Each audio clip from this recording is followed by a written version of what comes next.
Bueno, hoy vamos a desarrollar, la clase va a ser relativamente corta porque vamos a desarrollar las unidades 5 y 6, así como venimos haciendo desde las dos clases pasadas. La idea es ir haciendo dos unidades por día. Igual si tienen preguntas de unidades anteriores, no hay ningún problema, las pueden transmitir y vamos a tratar de dar respuesta a todo eso, ¿verdad? A ver, voy a ir aceptándole a la gente que se va uniendo para ir arrancando. En cualquier momento de la clase saben que pueden interrumpirme para hacer las preguntas que crean conveniente.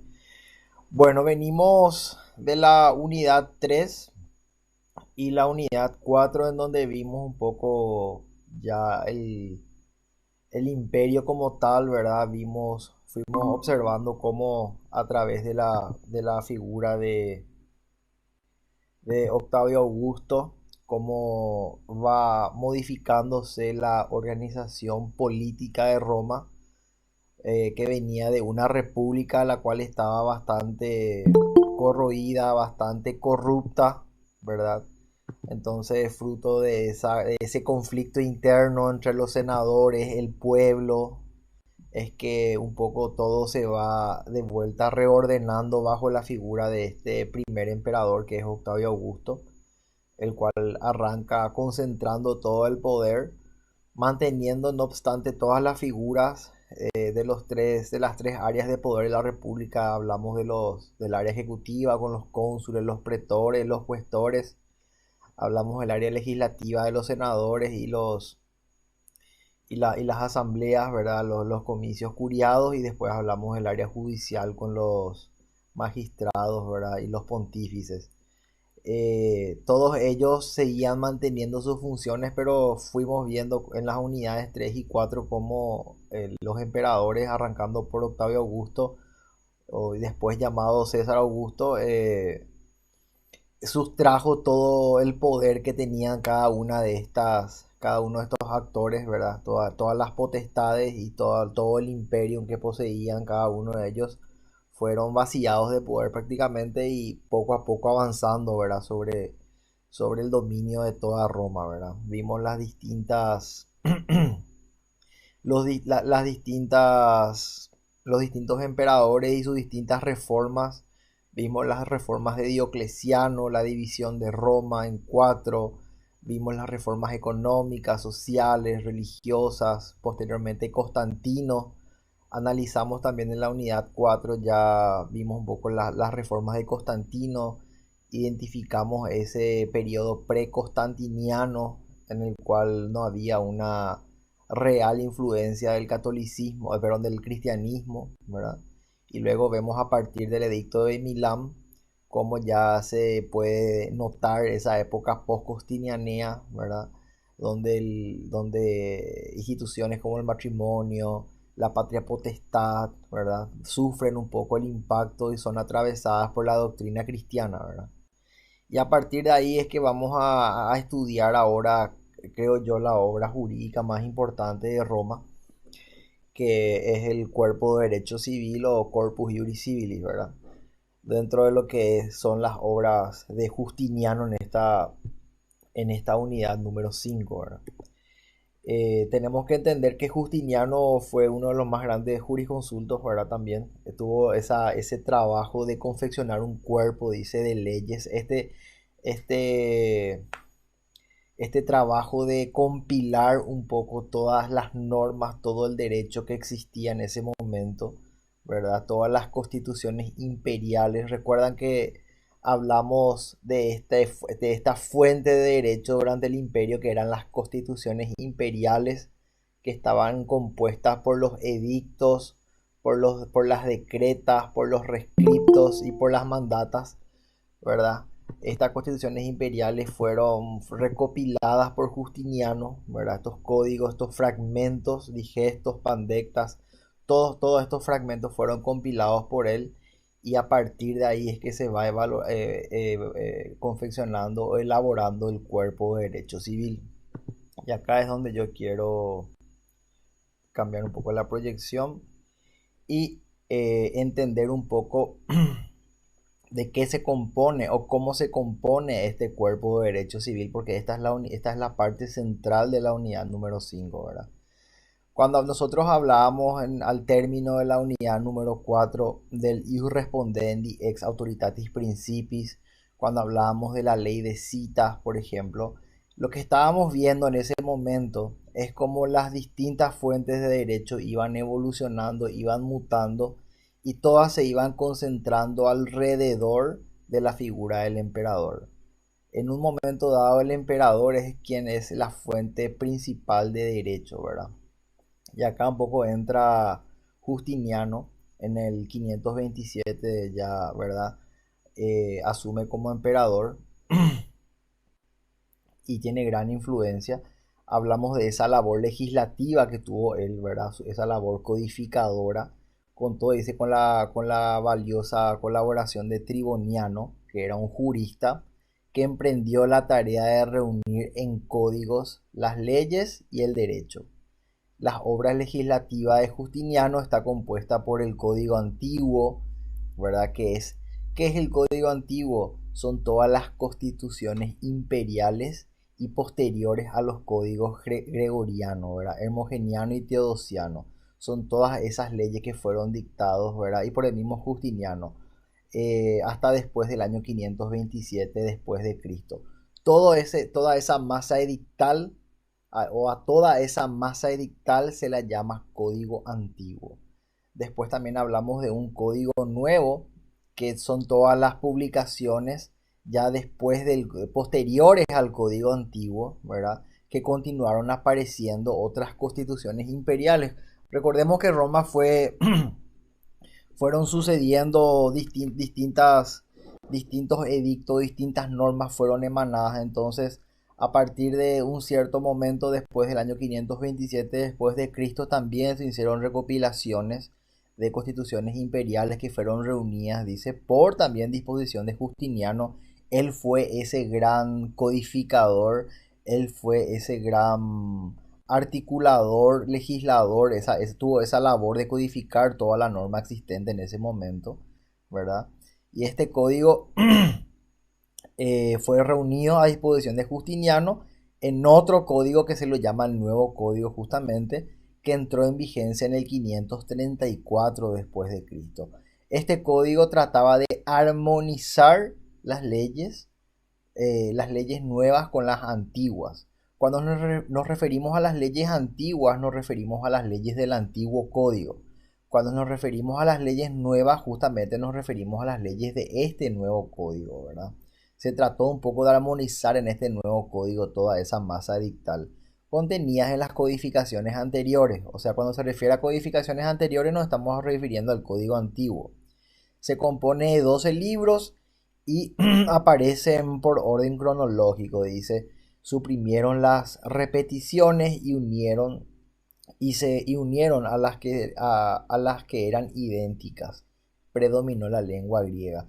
Entonces acá es como vamos viendo un poco cómo se va gestando este cuerpo de derecho civil, primero con el código antiguo, luego con el nuevo código, y también ahora vamos a ver la tercera parte de este corpus juris civilis, ¿verdad? Que es el digesto o pandectas. Esta sección contenía ya todo el derecho que era originado no por los emperadores, ya no eran las constituciones imperiales, sino por los jurisconsultos de la época clásica, ¿verdad? Este digesto era la obra jurídica proveniente de los jurisconsultos de la época clásica. Recordemos que en términos de derecho nosotros clasificamos a Roma en tres periodos, ¿verdad? Hablamos de una época arcaica, hablamos de una época clásica y luego hablamos de una época posclásica. Entonces, en el digesto pandecta están concentradas todas esas obras de estos jurisconsultos de la época clásica. Dice, esta tarea fue difícil, compleja, por lo que fue necesario preparar debidamente y para el efecto fueron dictadas dos constituciones que contenían las instrucciones que debían cumplir estrictamente los compiladores, quienes formaban una comisión cómo fue preparado el digesto y la forma de aplicar su contenido, ¿verdad? O sea, esta masa de leyes, esta masa de derecho, tuvo un orden, tuvo una forma, tuvo un instructivo de cómo ser compilado, de cómo ser organizado, ¿verdad? Entonces todo eso fue realizado, o toda esta labor codificadora fue realizada por una comisión. ¿Y qué contenía el digesto Pandecta? Dijimos todas las obras jurídicas de los jurisconsultos de la época clásica. Esta es la tercera parte de este cuerpo de derecho civil. Y la cuarta, hablamos de un poco de las institutas, ¿verdad? Que son las instituciones. Las instituciones es un tratado elemental del derecho que sirviera, dice, de material a la juventud interesada en su estudio. Sus redactores fueron Triboniano, Teófilo y Doroteo. Sus redactores se inspiraron principalmente en las institutas de Gallo. También utilizaron el digesto, las constituciones posteriores dictadas por el emperador, así como el códex. Se dividen en 4 libros, las novelas, ¿verdad? Esas son las instituciones, hablando en términos completos, ¿verdad? Es esta cuarta parte de lo que es el cuerpo de derecho civil. Y por último tenemos a las novelas, ¿verdad? Son las nuevas leyes. Novelae sería, hablando un poco, tratando de llevarlo al latín, ¿verdad? Que son las nuevas leyes. Son las constituciones dictadas por Justiniano entre el 535 y el 563. Estas recibieron el nombre de novelas o constitucionales o simplemente novelas. No llegaron a ser compiladas oficialmente, dice, y predominó el griego en las novelas, estando redactadas en latín las destinadas a las provincias que hablasen esta lengua. Entonces, a partir de todas estas codificaciones es que se configura el corpus iuris civilis o el cuerpo de derecho civil. Son cinco partes o son 5 compilaciones las que contiene el cuerpo de derecho civil. Hablamos del código antiguo, ¿verdad? Haciendo un resumen rápido, como esta masa edictal de constituciones imperiales, ¿verdad? Hasta el 527 después de Cristo. Hablamos de este nuevo código, que son también constituciones imperiales, ya hasta el 534, en donde se trataba un poco de armonizar las leyes del código antiguo, los edictos del código antiguo con las nuevas leyes del nuevo código. Hablamos del digesto Pandectas, que eran esta compilación de obras ya jurídicas de jurisconsultos, no de emperadores, sino de jurisconsultos de la época clásica. Luego hablamos de las institutas o instituciones, que eran estos materiales de enseñanza, ¿verdad?, para la juventud interesada en su estudio. Hablamos de que sus redactores fueron Triboniano, Teófilo y Doroteo. Y por último hablamos de las novelas o novelae, ¿verdad?, que son las nuevas leyes, que son dictadas por Justiniano entre el 535 y 563. Entonces todas estas masas de recopilaciones son las que conforman, ¿qué cosa? El corpus iuris civile, ¿verdad? El cuerpo de derecho civil. Acá tenemos un poco bien resumido ya de lo que estamos hablando, ¿verdad? Esta es la parte central, que es lo que tenemos que saber dentro del desarrollo de la unidad número 5, ¿verdad? Esto es imprescindible que conozcamos para desarrollar bien la unidad. Luego, bueno, a partir de ahí ya mencionamos, a ver, un poco el código antiguo, el código nuevo, digesto Pandectas, instituciones y novelas. Nada más. Todo eso, ese es el desarrollo, es bien cortito. Ese es el desarrollo de la unidad 5. Entonces, si nos toca la bolilla, es lo que tenemos que mencionar, darle un poco de contexto, ¿verdad?, a lo que vamos a desarrollar, mencionar que eran las constituciones imperiales, hablar un poco sobre la labor codificadora de Justiniano, a partir de que es nombrado emperador, ¿verdad?, y que él se toma el trabajo un poco de armar un cuerpo de derecho civil, que este está conformado por estas cinco partes, ¿verdad? Por este código antiguo, por este código nuevo, por este digesto pandectas, por estas institutas o instituciones y por último por las novelas, ¿verdad? Por las nuevas leyes. Entonces toda esta masa de normas configura y conforma el cuerpo de derecho civil. No sé si tienen dudas, consultas sobre esto, alguna pregunta, algo que no les haya quedado claro, o si no fui de repente muy claro en algo.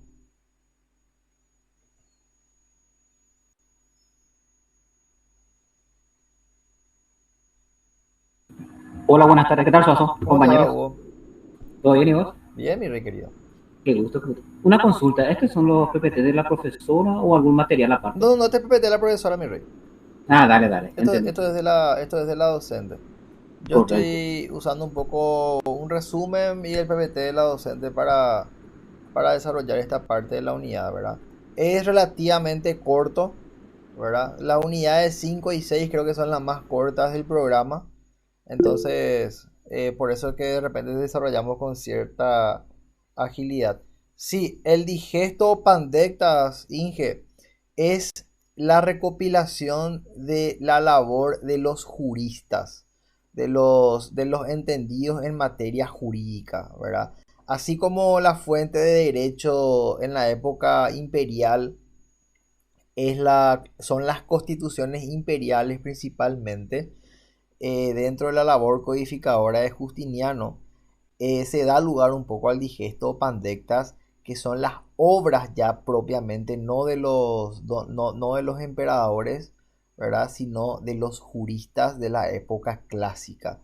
Y para la elaboración de las pandectas, del digesto pandectas, es que hubo una línea muy clara de instrucciones de cómo debía de elaborarse, ¿verdad? Porque acá estamos hablando ya de materia jurídica, de dogmas, de principios muy específicos del derecho romano de la época clásica, ¿verdad? Y leyendo un poco lo que dice el material de la docente, dice que tenía 7 partes, ¿verdad? La primera, que son los principios generales del derecho y jurisdicción. Como ves, es bastante jurídico, es bastante profundo en materia de derecho, porque es este punto elaborado estrictamente por juristas. No tienen injerencia acá los emperadores, ¿verdad? La segunda parte habla de la doctrina de la acción y protección de los derechos reales. La tercera parte del digesto habla de las obligaciones y contratos. La cuarta parte de obligaciones y relaciones de familia. La quinta se refiere a herencia, legados y fideicomiso. La sexta habla de sucesión pretoriana, derechos reales, posesión y obligaciones. Y la séptima de estipulatio, derecho penal, apelaciones, municipal y miscelánicos, ¿verdad? Yo les digo, no es necesario que sepan la composición de las 7 partes del digesto o pandectas, o que sepan las 4 partes de las institutas, ¿verdad? No es necesario, pero sí tenemos que saber qué era cada una de ellas, ¿verdad? Cuando hablamos de código antiguo, nos referimos a toda esa masa edictal, a todas esas constituciones imperiales dictadas hasta el 534 después de Cristo, ¿verdad? Cuando hablamos de nuevo código, nos referimos a toda esa masa edictal también que fue dictada posterior, ¿verdad? Al 534, y que se trató un poco de armonizar el código antiguo con el nuevo código, ¿verdad? Fue una especie de perfeccionamiento del código antiguo. Cuando hablamos de digesto o pandectas, como referí recién, estamos ya mirando lo que es la recopilación o la codificación de las obras jurídicas de los jurisconsultos de la época clásica. Cuando hablamos de institutas o instituciones, estamos hablando de todo que son tratados de derecho que sirven de material, ¿verdad? De enseñanza para la juventud interesada en su estudio, y que sus principales redactores fueron Triboniano, Teófilo y Doroteo, ¿verdad? Esas son las instituciones. Y por último, cuando hablamos de las nuevas leyes o de las novelas o novelae, son conjunto de constituciones nuevas promulgadas a continuación del código, dice. Son normativas posteriores, son derogatorias de cualquier contrario criterio o disposición de las otras obras. Entonces, toda esta masa recopilada y codificada es la que conforma en sí el cuerpo de derecho civil, dicho en latín corpus iure civile, ¿verdad?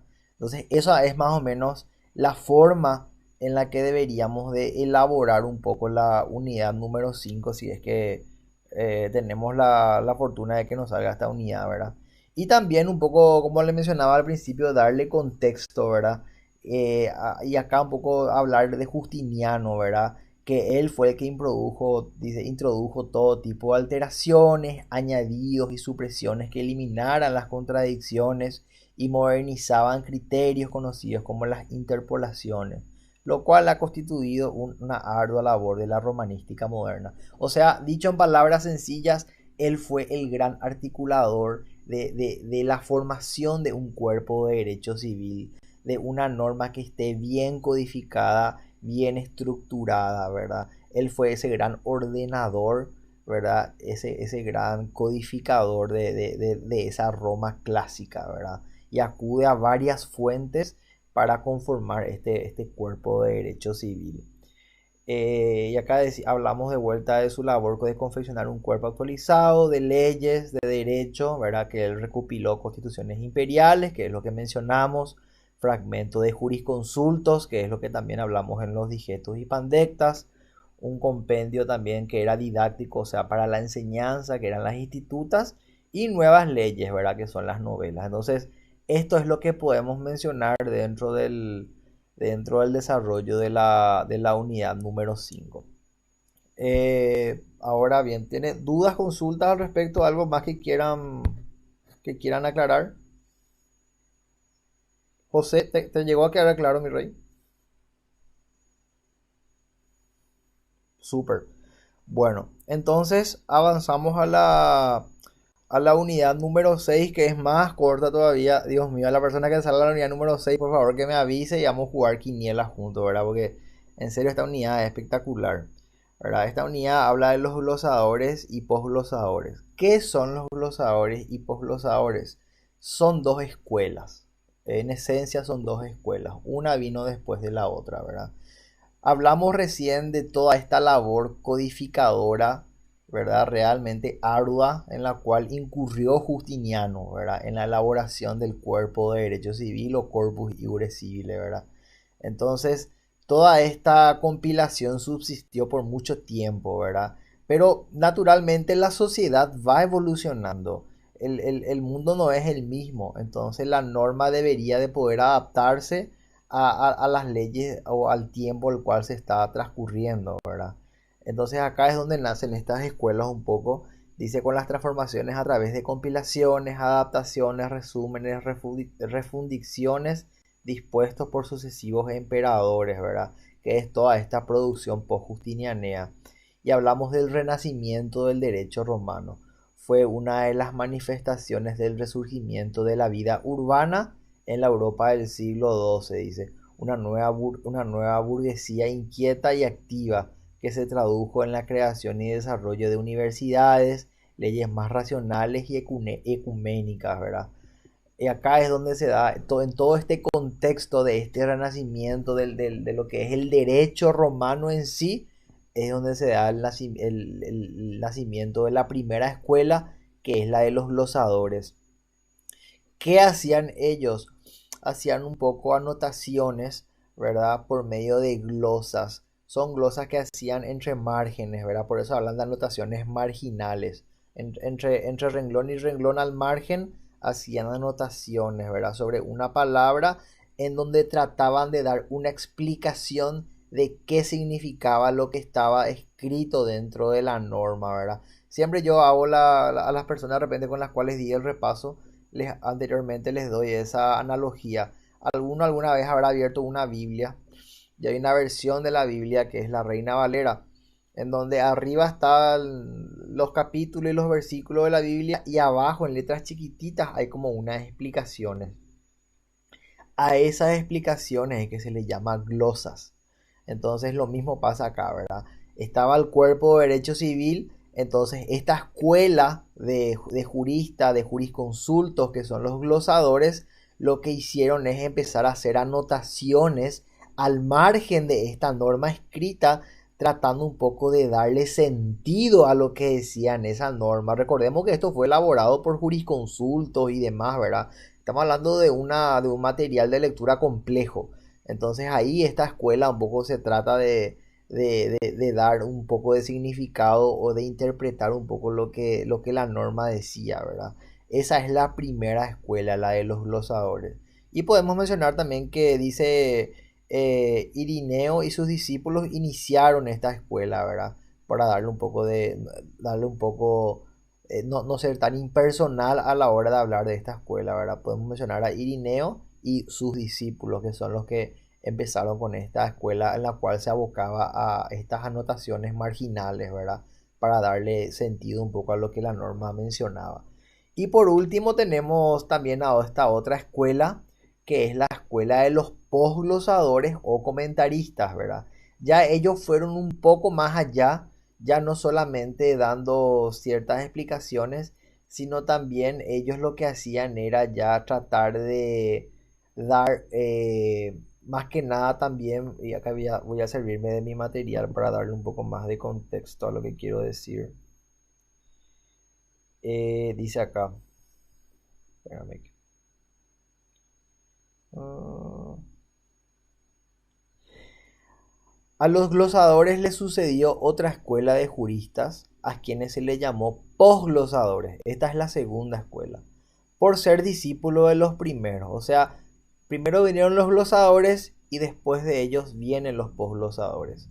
Pero también fueron llamados comentaristas, porque su trabajo principal consistió en hacer comentarios, o sea, fueron más allá y dar opiniones jurídicas con el fin de aplicar el derecho, o sea, del corpus iuris civilis, a dar soluciones a los problemas de su tiempo, ¿verdad? Ya no solamente se dedicaban a explicar un poco qué decía la norma, sino que ellos ya daban comentarios más que nada, ¿verdad? Para tratar, pero daban opiniones jurídicas, ¿verdad? Para aplicar esa norma a su tiempo, porque este cuerpo de derecho civil, este corpus iuris civilis, subsistió durante muchísimos años. Entonces, naturalmente, esto va quedando así como nuestro código, por decirlo, nuestro código civil antiguo queda relegado en el tiempo. Entonces, una forma de darle contexto actual, porque las sociedades se van actualizando, la encontró esta escuela de posglosadores a través de sus comentarios, ¿verdad? A través de ese trabajo, de sus opiniones jurídicas, ellos un poco trataban de darle soluciones a los problemas que ocurrían en su tiempo, porque al final esa es la labor del derecho, ¿verdad? La labor final del derecho, dar respuestas jurídicas a los problemas, dar soluciones. El derecho no puede no dar soluciones a conflictos jurídicos. Entonces ahí es donde viene esta escuela de posglosadores a responder un poco seguramente a la necesidad de su tiempo, ¿verdad? Y como tercera escuela están los humanistas, ¿verdad? Ellos también quisieron, dice, entender y explicar la génesis, circunstancias y finalidades de los elementos constituyentes. Esta última escuela no está, creo que dentro del programa. No sé si alguien tiene el programa. Yo tengo el programa, creo, a mano. No está, No está, mi no rey, ¿verdad? está, no, No, ¿verdad? Bueno, igual la profesora.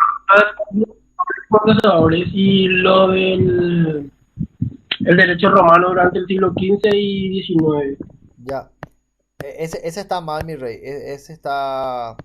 19 no puede ser. Está mal nomás ese en el programa seguramente. Sí, Pero está mal, creo que tiene 14, 15 sí, así, hasta ¿no? el 15 nomás tuvo. El Imperio Romano estuvo hasta el siglo XIV nomás luego, ¿verdad?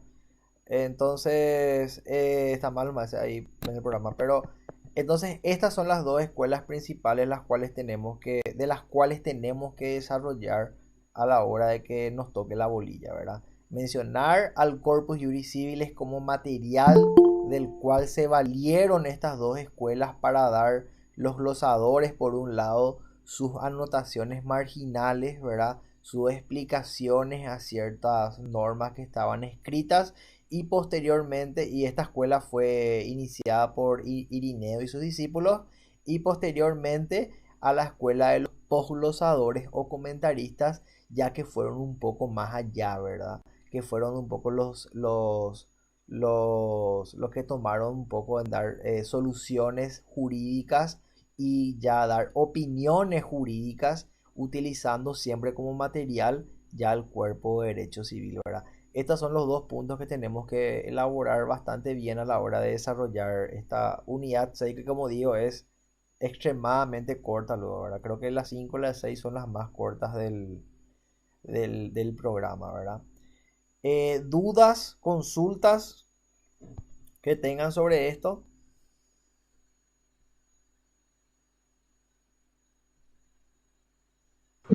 Yo no, Por mi por lo parte, menos muy eso. claro. Sí, es bastante sencillo realmente, ¿verdad?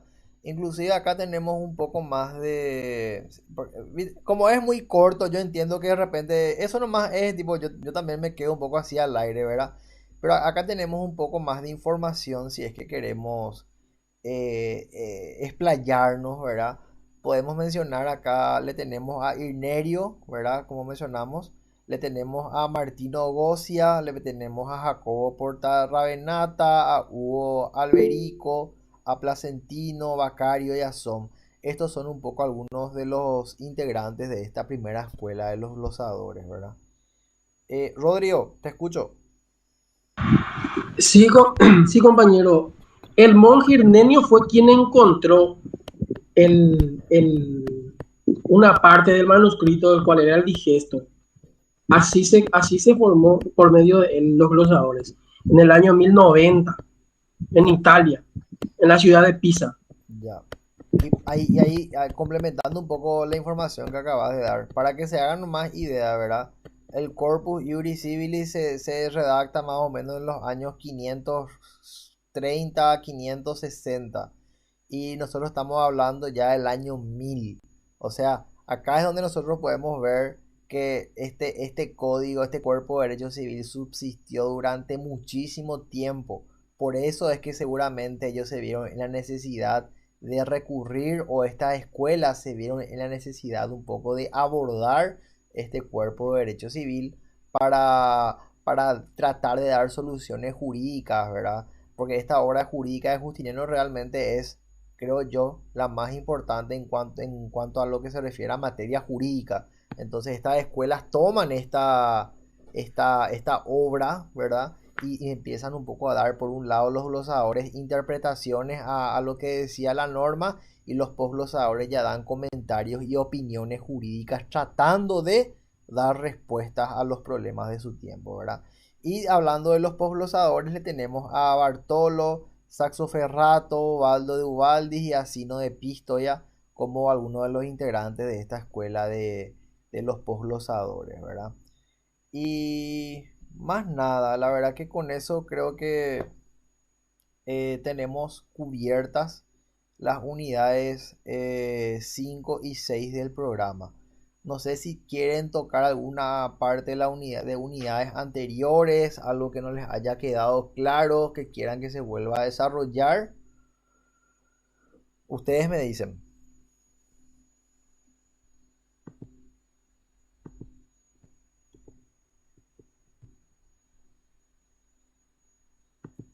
Yo les escucho.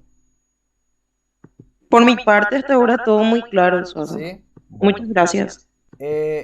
Entonces lo que, según nuestro calendario, nosotros mañana, a ver un poco, espera que quiero mirar mi calendario para ver qué tenemos mañana. Eh, Mañana creo que tenemos Romano de vuelta. A ver, lunes. Mañana tenemos las unidades 7 y 8 de Romano. Entonces, vamos bien. Creo que vamos bastante bien. Mañana ya llegamos, o sea, esta semana ya vamos a llegar casi al 70% de la unidad. Entonces, mañana vamos a hacer las unidades 7 y 8 de Romano y el martes seguimos con las unidades 3 y 4 de metodología, ¿verdad? Creo que acá no hay gente que le falte desarrollar lógica. No sé si estoy equivocado. Creo que lógica no es una materia que tenga que desarrollar. No, entiendo que no. No, Bueno, no, por mí no. bueno. Entonces, con eso cerramos esta cortita clase de 35-40 minutos, ¿verdad? Por suerte fueron unidades cortas por ser domingo, para que puedan seguir descansando y disfrutando de su día. Sé que mañana es laboral, así que por suerte traté de hacerlo lo más corto posible luego para que puedan seguir descansando, ¿verdad? Y bueno, nos vemos mañana, seguramente entre las 6:30, 7 esté arrancando la clase. Yo no sé si ustedes prefieren que las clases sean presenciales o que sigan siendo virtuales. Hablo de los repasos, porque mañana arrancan las actividades en la facultad. Mañana empiezan la clase de los bichos. Entonces, Virtual igual nomás, pero si es presencial mejor. sí. Entonces, si quieren, yo mañana, a partir de mañana, puedo ir a la facultad. Buscamos un aula, un proyector, o si no hay proyector, en el pizarrón, y empezamos a desarrollar. Y igual yo voy transmitiendo, ¿verdad? Igual yo voy transmitiendo las clases, Víctor. Voy a ir o sea, voy a llevar mi notebook como siempre y voy a transmitir, ¿verdad?